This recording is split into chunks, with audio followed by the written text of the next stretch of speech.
ಕೊನೆಗೊಳ್ತಾ ಇದೆ, ಪ್ರಾರಂಭವಾಗ್ತಾ ಇದೆ.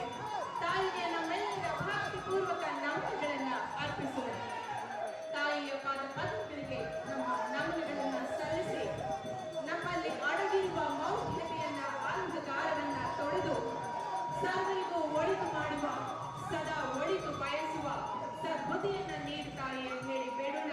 ತಾಯಿ ಚಾಮುಂಡಿಯ ಆಶೀರ್ವಾದವನ್ನ ಬೇಡೋಣ, ಕೇಳೋಣ, ತಾಯಿಯಲ್ಲಿ ಪ್ರಾರ್ಥಿಸೋಣ.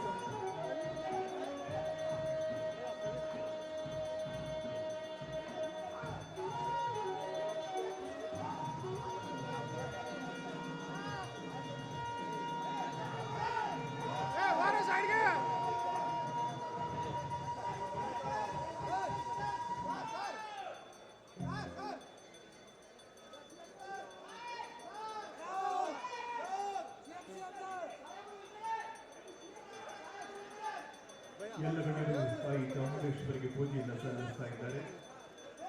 ನಾಡು ಸುಭಿಕ್ಷವಾಗಿರಬೇಕು, ಶಾಂತಿ ನೆಲೆಸಬೇಕು, ಸರ್ವತೋಮುಖ ಏಳಿಗೆ ಆಗಬೇಕು ಅನ್ನೋದು ಇಡೀ ಜನಸ್ತೋಮದ ಬಯಕೆ.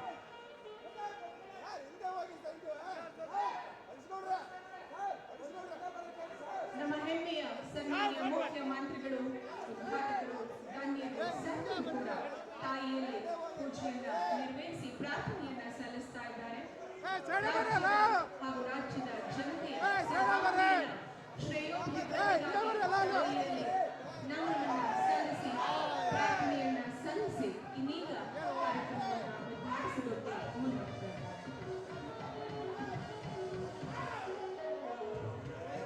ಇಂದಿನಿಂದ ಆರಂಭವಾಗುವ ಈ ನಾಡ ಹಬ್ಬ ದಸರಾ ಅಕ್ಟೋಬರ್ ತಿಂಗಳ 2ನೇ ತಾರೀಕಿನವರೆಗೂ ಬಹಳಷ್ಟು ವಿಜೃಂಭಣೆಯಿಂದ ನಡೀತಾ ಇದೆ. ನಮ್ಮೆಲ್ಲರ ಅಭಿಲಾಷೆಗಳನ್ನ ನೆರವೇರಿಸುತ್ತಾಯಿ, ಸರ್ವರಿಗೂ ಒಳಿತು ಮಾಡುತ್ತಾಯಿ ಅಂತ ಹೇಳಿ ಬೇಡ್ಕೊಂಡ ಸರ್ವರಿಗೂ ಕೂಡ ಒಳಿತನ್ನ ತಾಯಿಗೆ ಪುಷ್ಪ ನಮನವನ್ನ ಅರ್ಪಿಸ್ತಾ ಇದ್ದಾರೆ, ಪುಷ್ಪಾರ್ಪಣೆಯನ್ನ ಮಾಡ್ತಾ ಇದ್ದಾರೆ ಗಣ್ಯಮಾನ್ಯರು.